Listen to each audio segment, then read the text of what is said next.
Harvest Festival comes out of Harvest Home, which is a much older celebration. It would have happened in agricultural communities, on farms, and it really was noting the end of the harvest season. So not only was it a big sigh of relief that all the hard work was done, but also that the harvest would come in safely. Often there would be a lot of excitement over the cutting down of the final sheaves of corn, so sometimes there would be a little bit of ceremony with that, or in other places it really varied. The corn, the last cartload of corn would have gone back to the farm with much ceremony. It would have been decorated with greenery and ribbons and flowers as well.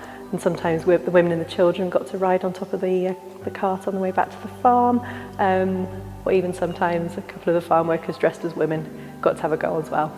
And then they go back and have a good old knees up to celebrate the end of the harvest season.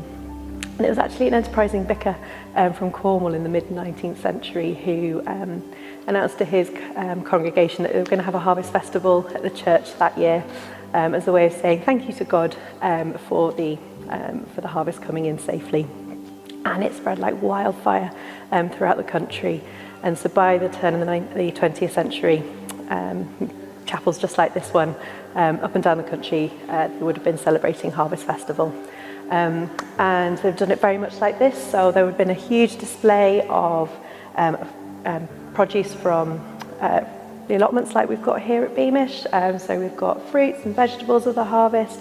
We've got some really lovely decorative bread as well that the miners' wives would have been making. And in mining communities like this one, there would often be coal placed on the altar as well.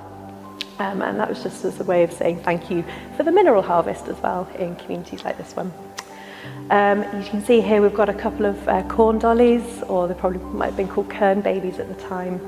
And despite the name dolly, often they weren't actually shaped like dollies or babies at all. You see this one has got a rake and a sickle, symbols of the harvest.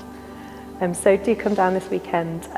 We'll be celebrating Harvest Festival here at the chapel and Harvest Home at Pockerley in a very traditional Georgian manner, and then at the 1940s farm where things might be a little bit scarcer.